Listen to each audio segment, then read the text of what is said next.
get the opportunity to interact with the wider school community and share what they've read with them? Is that? Oh no, Okay. I've not had that. Okay, and are there any? But we've taken a book that they really liked. We've liked West Tidler. Okay, West what? West Tidler. Okay. As a class, they really enjoyed that book. So what I did, I made an assembly out of it. Okay. And we shared it to the whole school. Okay, very nice. And they acted it out. Very and they nice. learnt all the lines. And Nice. yeah. Nice. Okay. And why would you say it's important for children to talk about the text that they're reading? Like when and you said that you give them opportunity to talk about what they want, and if they're sharing what they've read during like Friday session or whatever, what do you think that? How do you think that helps children if they're developing a love for reading? Because they're exposing what they've read and they're exposing what they've actually enjoyed, and they're becoming good public speakers as well. Yeah. Because if they're good readers, they can then give their opinions, and it's Yeah. good to give their opinions. Yeah. Yeah. And how would you say that this sort of talk impacts the way children approach reading? I think, yeah, what I'm kind of looking for is when children start talking about what they're reading, have you noticed that makes a difference in, how much they want to read, or how much just yeah, it does, because then I know what they're reading is, whether they're enjoying it or not, whether they're actually using the vocabulary they're using in their writing. Is it actually showing in their writing as well? Yeah. And sometimes in the past I've seen children choosing a book for their own pleasure, but then they using dialogues from that book to talk as well. Yeah. Carpet sessions. So I'm like, Yeah. Okay. It's like, when you digest a dictionary. Yeah. My son did that. Yeah. And digest a dictionary. Yeah. When he picks up, he literally could come up with all these big words. Yeah. And literally give meanings to everything. And my son words does that, but in a really interesting way. He sometimes misuses like really big words, and he just I was teaching the class my son was in, and I said to come up with what were we doing, metaphors, and I said, I'm a rose, I'm a tiger, meaning that I'm brave.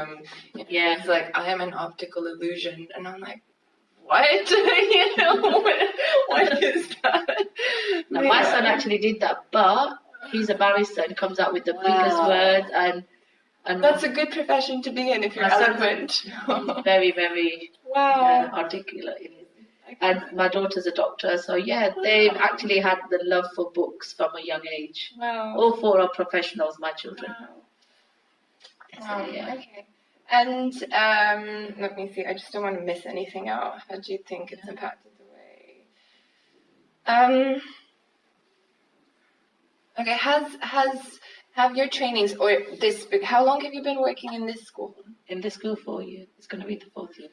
And do you feel like you said that recently there've been changes, and there seems to be more of a focus on changes for the better. Yeah, and so, silent voluntary reading, etc. When my children were younger and when they were going to school, they always had a session called silent reading for pleasure.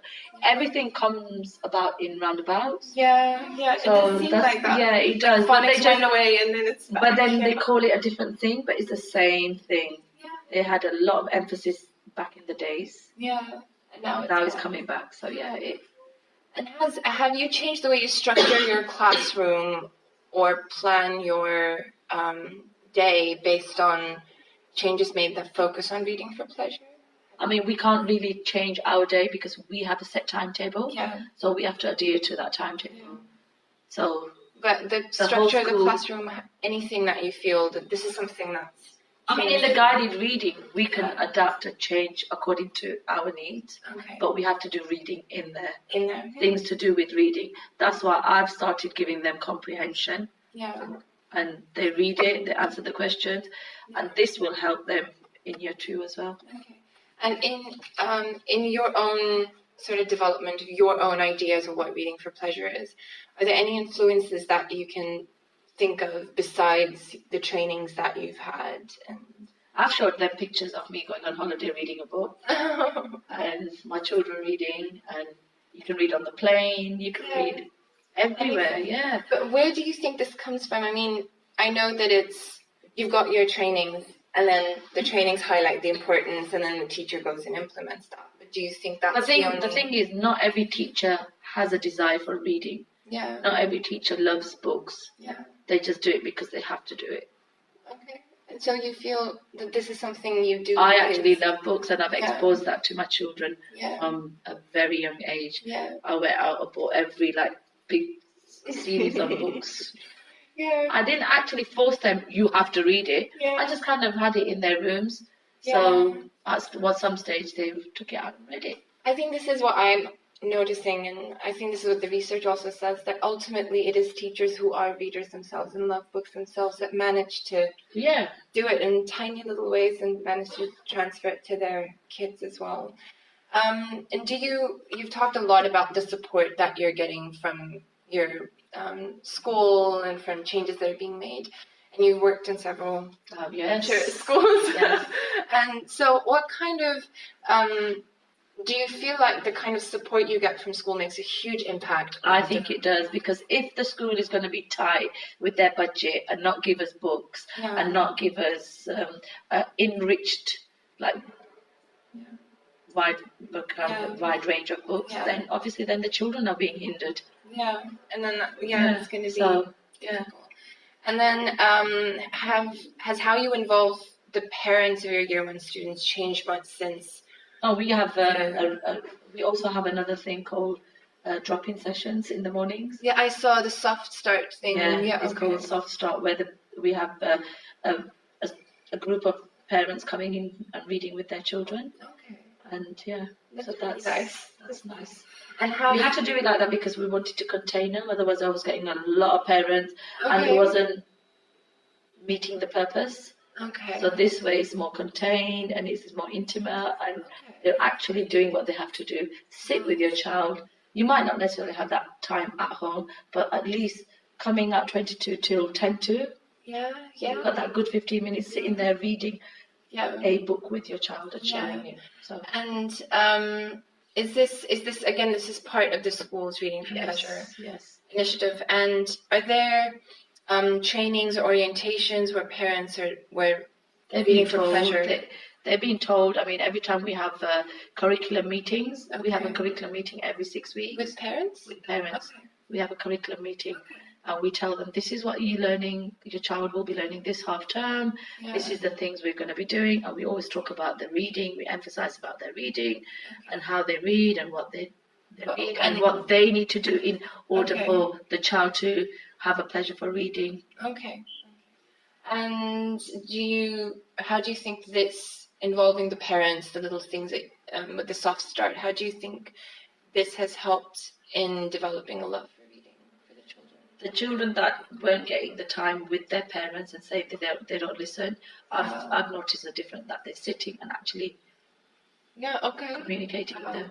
And that's huge, because I think, where I come from, it can be really difficult to involve parents. Yeah. And sometimes, the schools are English medium schools, the parents don't talk in English, and then there's this. And that's why I'm quite lucky. I speak 10 languages. Oh, wow. So I actually converse with them in their mother tongue as well. Languages. So, Which language? I just chop and change whatever accordingly. Which languages? How many? Punjabi, Gujarati, Marathi, Bengali. My roots are from Africa, South Africa, so Afrikaans. Basic Arabic. So I speak a lot of Asian languages. Wow, that's nothing to do with Reading for Pleasure, but that's fascinating. And do you collaborate with the public library or encourage parents to become members of the public library? Oh yes, we also, as a school, we take children to the library as well. The public library? Yeah, public library, Oxbridge Library, on the bus, and the librarian there reads a book. They'll give them a book as well. They'll give them a voucher. Okay. So they're exposed to that as well. Yes. They're exposed to quite a lot of. And how many times Like how That's often once does a that year happen? we do that for each like year group. Okay. And is it something that during the meetings parents are encouraged? Have you? We only covered that? take like 2-3 parents because otherwise it can't facilitate everyone there. Yeah. I mean, we say come meet us there, but Okay. as a class we can only Take so ratio, many. yeah. But is it something that they're encouraged to do in, say, meetings that focus on when you're talking about reading and how to foster a love for reading? I do in my curriculum meetings. Okay. And then do you document the impact that your efforts of fostering reading for pleasure have had on children in any way? Is there, because I know that the schools. Yeah, I do. I actually tell certain parents that. Said no, because we have lesson. That's fine. Okay. Yeah, they wait 5 minutes. They said no, you have to go now. Okay. So you were talking about whether how you do you document the impact your efforts of fostering reading for pleasure have had on your children? I do. I tell the parents that this is where the child started. Yeah. Now this is how they're reading. Okay. I had a child that could not read at all. Now this child is a free reader, fluent, and with expression, and understands everything that this child reads. So I actually do portray this to the parents, Okay. and we have to also record it on what's it called, our data. Okay. But is there anything specific to like developing a love for reading? This child wasn't, say, interested in reading before, and is interested now, or seems Yeah, more motivated to read now. Yeah.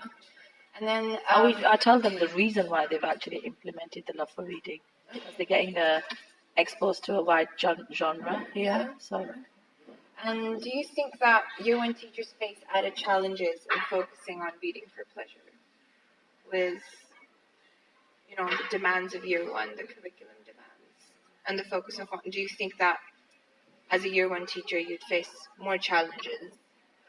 I think the year one is the hardest year Yeah. Okay. because they've come from reception being quite babyfied and being spoon fed a lot, where we do face a lot of challenge where we have to literally get them to be independent. Yeah. So, and do you think that, let me just see if I can find a question that, what sort of role do you think fostering reading for pleasure plays in the teaching of reading on the whole? So just getting children to love books. How does that play? Don't get me wrong, not every single child from the class is going to say that they love books. Yeah. There will be about good 5-10% saying that they don't actually like books. Yeah. But then that's the world we're living in. Yeah. You see, so And how do you, for those 5-10%, 5%. as a teacher, Now 5%. okay, and as a teacher, how do you try and get those children involved or try to get them to develop a love for reading? Try in many ways, like I said, that ask them what do they like reading, Okay. what would they like to read, Yeah. try and get them Yeah. sort of books. And then, like I said, even the SEN that is not very particularly a good reader, Yeah. if I give him books that he likes, he'll actually look at it, like buses and transport. And how much time do you think you dedicate to skill-centered activities in class, and then Every day. reading for pleasure activities? So there's like this reading that Skill one is every day. Yeah. Every single day we do that. Yeah. And then reading for pleasure is like twice a week. Okay. Or if you count every end of sessions, you can Do you have those little pockets? of- pocket. Yeah. So we have quite a lot. I was in one of my interviews, one of the teachers said that you do get pockets of time, but because, those pockets of time don't seem conducive to just saying, go grab a book, so I just take out my flashcards. Yeah. And you don't do that. Flashcards, we do that every day. We do phonics every day for 40 Yeah. minutes. Yeah. After You don't feel like you need the flashcards. No. And just you Because said- sometimes I believe that you can overdo things as well, yeah, and overdoing is not good for the children as well. Then they just tend to switch off. yeah, I'm not just talking about personally in my own personal life. I'm talking about professional as well as personal. yeah, If you force children to do too much, yeah. they're not gonna. They're not gonna want.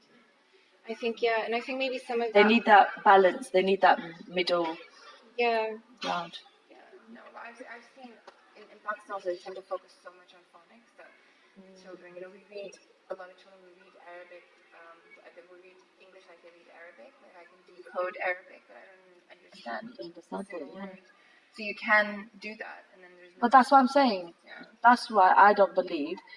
Yeah, I do understand that it's important to learn phonics and it's important to use phonics daily, Yeah. but there should be different ways of Yeah. strategies that should be implemented, not each time flashcard. No. Okay. So, and just two questions about how long have you been teaching? Me in another, in Like generally since like 16, 17, 18, 19, 19. okay. You're like the most experienced teacher I've interviewed. Then this is why. Okay, maybe the And older.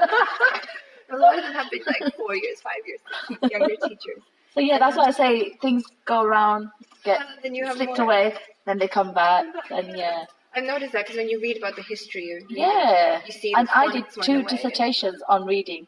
One, boys and their readers, boys and readers, and something about reading and pleasure. I did 2 Oh dissertations. wow! So you've done a dissertation on reading and pleasure. Oh wow! Okay. That's why you have like an idea of. I mean, apart from your own training and something. Okay. And you've been teaching here for 4 years. It's gonna be my 4th year. Okay. 4th year coming, yeah.